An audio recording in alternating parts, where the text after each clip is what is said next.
Bonjour, comment ça va? Good morning. We are currently in Kiambu, specifically Rwaka, at the home of Bill Kasanda. We already met him, but he told us, give us a few minutes for me to prepare breakfast and finish up on that. And as that happens, of course, I'm just here appreciating nature at its best. Now listen, I read a lot of the comments with regard to the feedback on Upclose, and I realized that a lot of people were saying, you know what, it's great that we love our celebrities, but how about you get a Kenyan who has overcome against a lot of odds and come out strong and great? And that's exactly what we will be doing today. Bill Kasanda's story is amazing, and we'll be hearing it in a few minutes. Ladies and gentlemen, this is Upclose.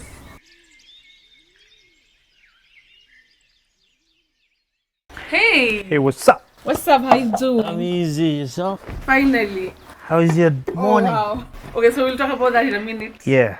So this is Bill Kasanda. Of course, we've already had our breakfast. So it's good to meet you finally. Good to meet you. I've just been seeing you on TV now. It's a pleasure to meet you in person. Thank you so much. And I follow you. Okay, a lot on Instagram. I've been seeing when you post when you're working out. Yeah. A lot of your videos are really scary. Yeah, I'm crazy. I'm always like, oh my goodness, he's gonna fall. Will he fall? Is he safe? Yeah. How does that happen? As in, you're so comfortable just being on one foot. So I kind of asked myself questions. I was like, okay, it has happened. Is it permanent? Yes. Yes, it was permanent. If it's permanent, you have to live with it, whether you like it or not. I like that. And if it's temporary, then you have to figure out what can you do to make things change. In my case, it was permanent. So I was like, you know what? I'm gonna live with it. You have to do it anyway. Strangely, that was the first time I knew about Oscar Pistorius and the likes. Really? Yeah, I was so ignorant when it comes to amputee and Paralympics. Yes. My biggest worry was, can I go back to the gym? Right. So I went on YouTube, checked amputee squatting or amputee at the gym. I found guys who were doing like 300 kgs on squat on one leg. I was like, no, this is cool.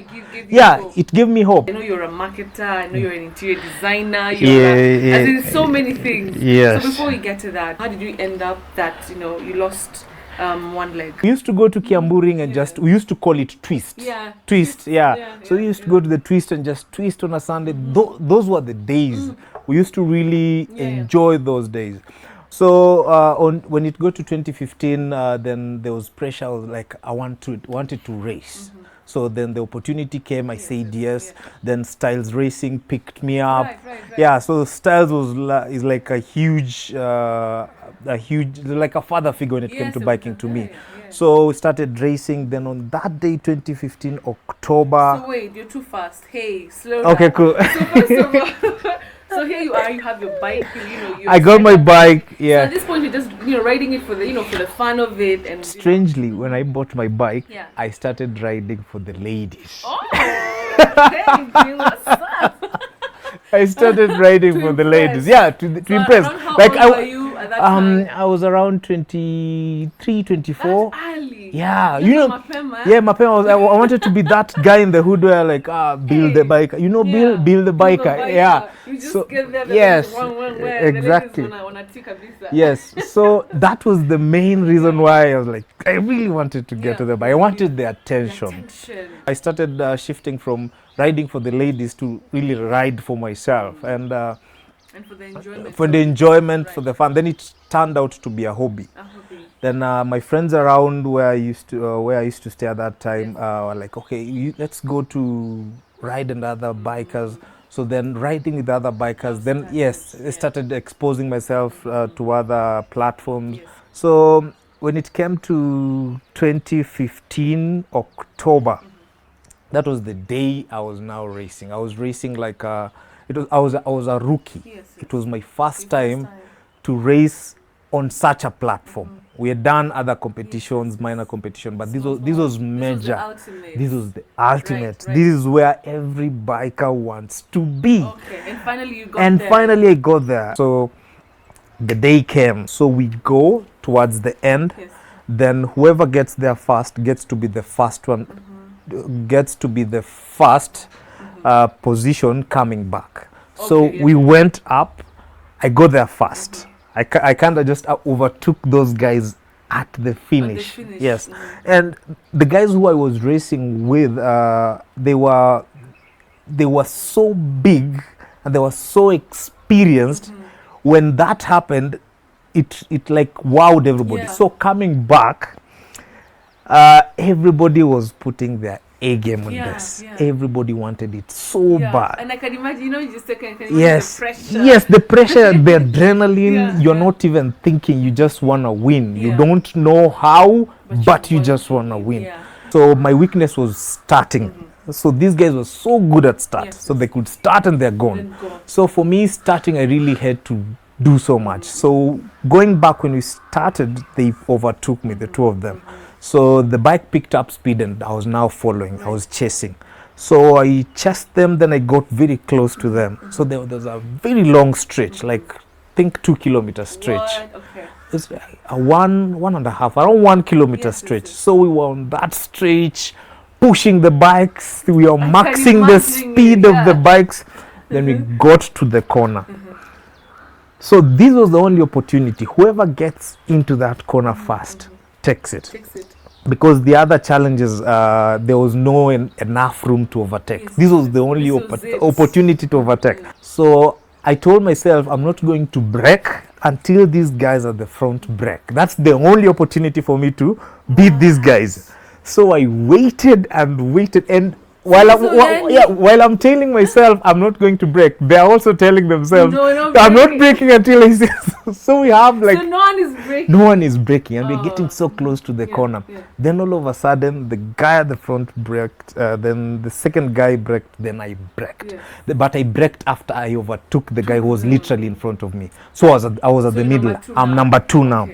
We got into the corner, but the speed was too much for me to carry the bike, then shift it onto the next corner. So I managed the first corner. Shifting or transitioning onto the next corner was a little bit cumbersome. The bike was too fast. So the bike just went straight, hit the Pelican's road sign.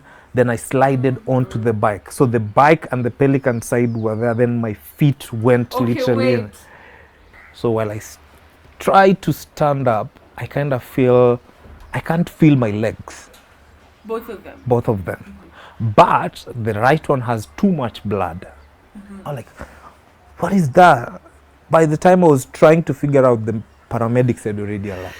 So they just told me, just rest, don't move. So what is happening around you?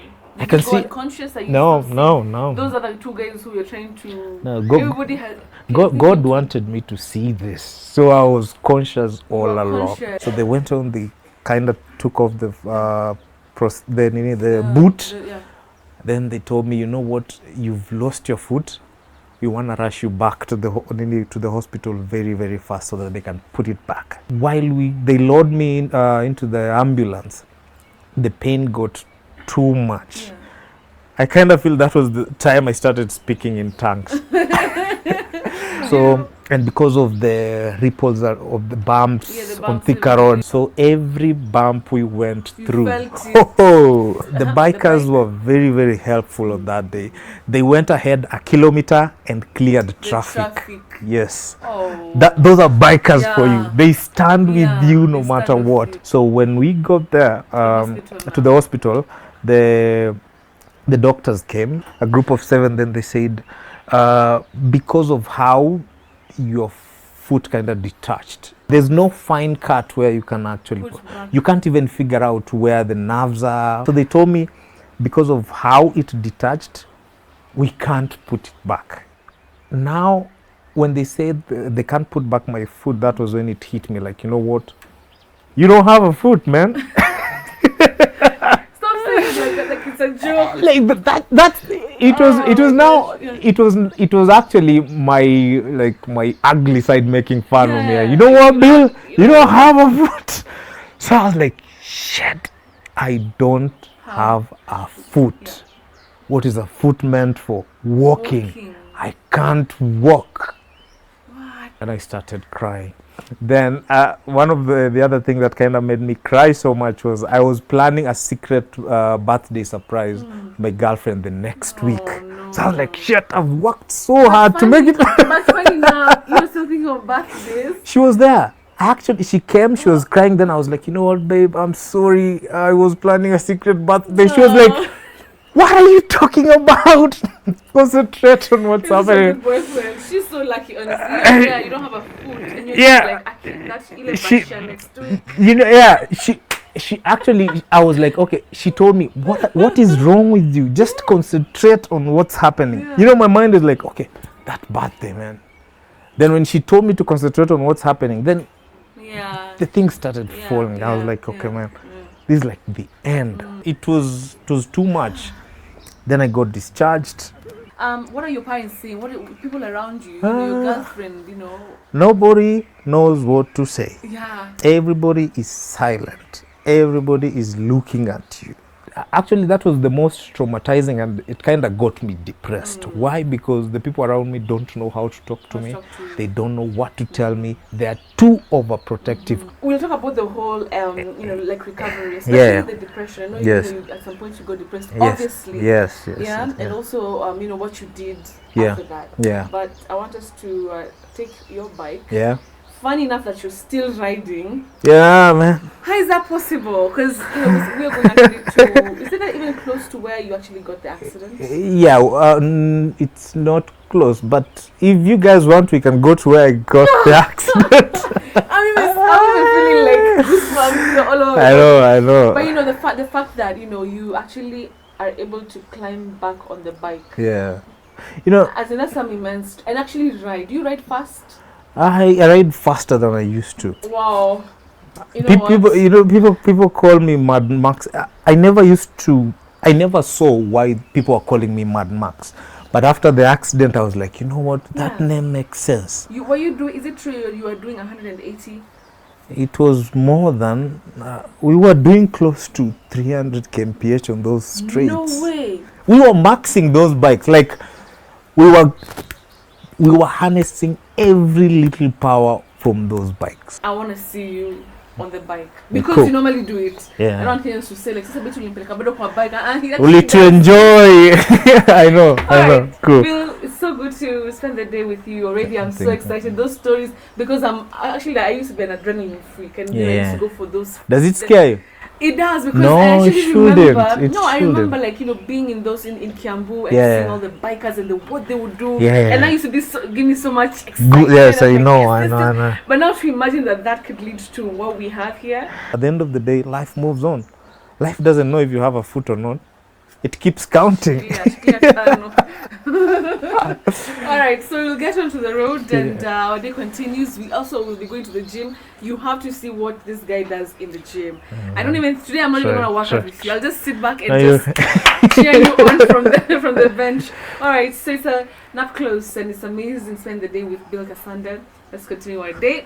Let's go out to the roads. Alright? Let's do this. Let's do this.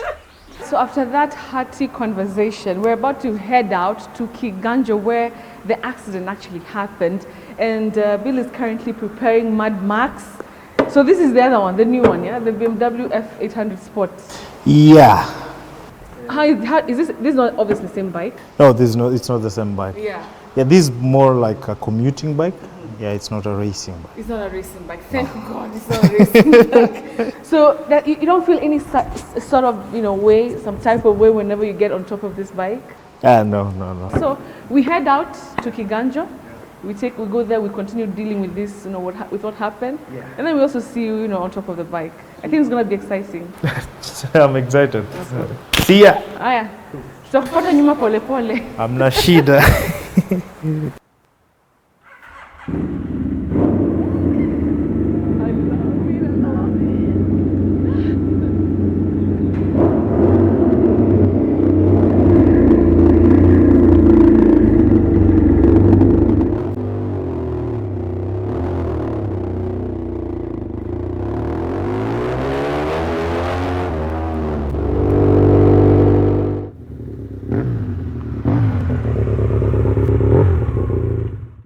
So we have arrived in Kiganjo, and this particular road is where it all happened. We had to come here. I had to personally see.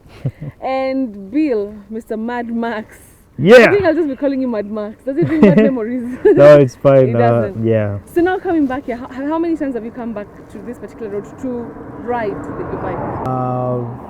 Like 5 times. So many times. This is not the 5 first times. time. Yeah, this is not the first. The first time I came here, I was actually driving, and I was alone. It was actually the anniversary of my accident. Of the accident. Yeah, and I was just alone, and I was like, you know what? Let me just go check out that place. And you, after 1 year. That was 1 year. Yeah. Coming back here, does it bring any ill memories of what happened that day? Considering we're in this corner, we're in this corner for so long, and here we are. Yeah, strangely, no. Completely. Completely. Okay. Like, if there is one thing I ever did to myself, Yes. is to take time and go through the whole thing. Like, forgive myself, forgive the bike, forgive the day, forgive everyone. Like, I just did let it go. Even today, every time I pass here, I start laughing. Do you think you'll ever participate in another race? Why are you laughing? Because I'm racing already. Really? Yeah, last year I was second at the championship, the Superbike championship. Again? Yes, I was second. I came second overall the whole year, the championship. No way. Yeah, I'm not planning to stop for 2 reasons. One, for me, because I love it, I enjoy it. 2 is because of for the people who might go through what I went through and want to give up. Yeah, so I want to be there to always remind them, you know what, don't ever blame the bike. The bike has no ill intentions towards you. The bike is it's a machine. It follows instructions. It follows what you tell it to do.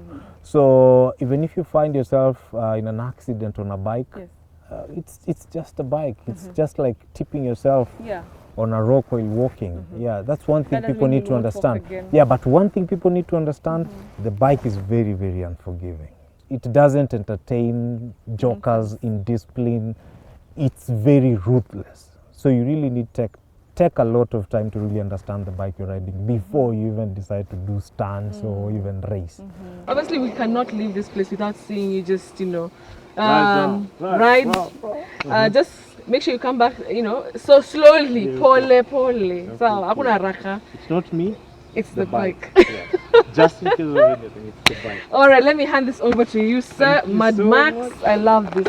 So dope. Look at that. It's time. I want to see you in action.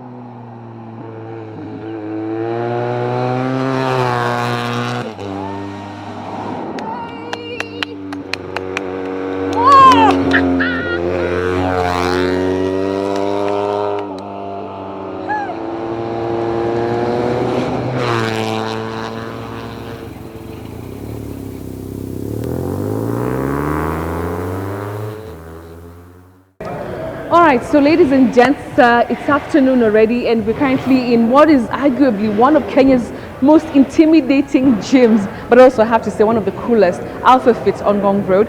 And therefore, Bill is currently changing and he will be coming out here, and I'm telling you, the kind of exercises that you'll see him do, and it's really, listen, on one leg. So we'll be seeing him doing his routine workout. Remember, there's a bigger cause that he's following up on this weekend. He's going to be climbing Mount Longonot on crutches this time round. All right? So he's going to be coming out talking to us about that. And also, we'll see all the action. Let's go.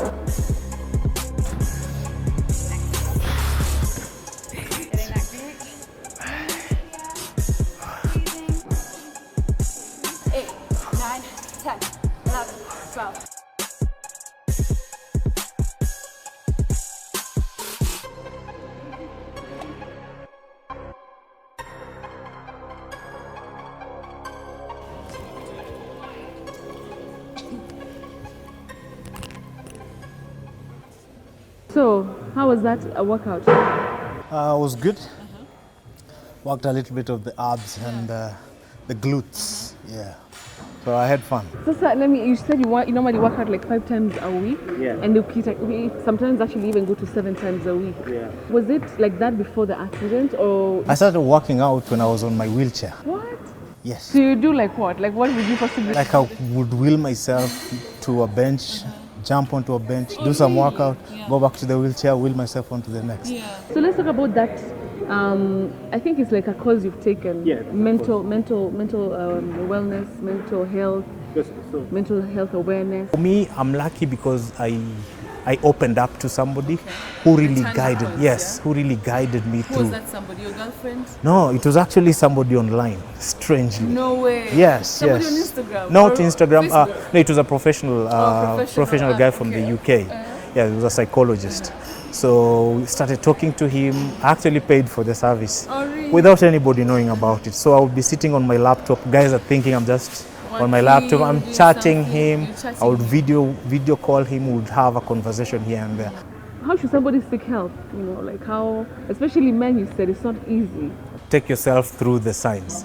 If you feel like you're ticking more than 7 or 8 signs, you need to look for professional help. One of the main things that I would want to do about this mental health awareness campaign is one, I want to hike Mount Longonot. Yeah.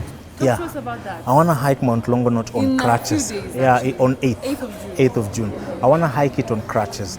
The main reason why I'm hiking it on crutches, one is to show people what a mind can do.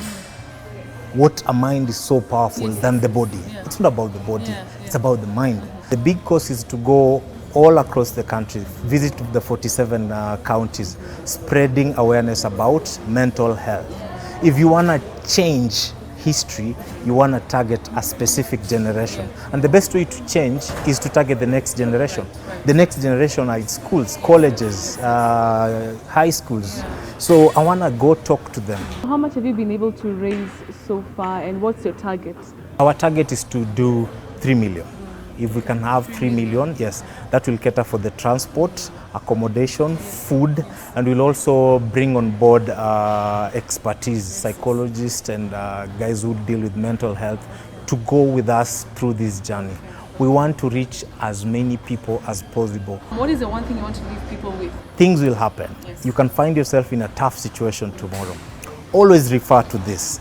If anything happens to you, there are only 2 things. It's either temporary or permanent. If it's temporary, then you need to figure out what can you do about it.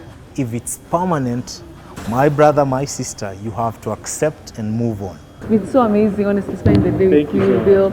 And all the best with the hike on Mount Longonot on the 8th. Yes. And anybody who's watching, if you want to, to get the details of this, if you want to challenge yourself and spend, the time there with Bill, just visit his Instagram profile at Kasanda's. Yes. At Kasanda's, that's the Instagram profile. Yeah. For now, I just have to say thank you so much. Honestly, it's been such an honor, and I'm so humbled to have met you. Thank you so much. And I'm just behind you. I'm just behind you. And you know what? I mean, I pray that you achieve all your dreams. Thank you so much. Yeah. Thank but you thanks so so much much. for your time. Thank you so much. I'm All right. humbled. All right. Yeah. Ladies and gentlemen, this has been Up Close, one of the most special Up Close features, honestly, I've done since we started. It has been so mind-opening, and I hope you have been inspired. I hope so. Kama hija inspire by this, Jesus, I don't know what else will. But thank you so much for watching. This has been Up Close. Back to studio on the weekend with Betsy. Goodbye.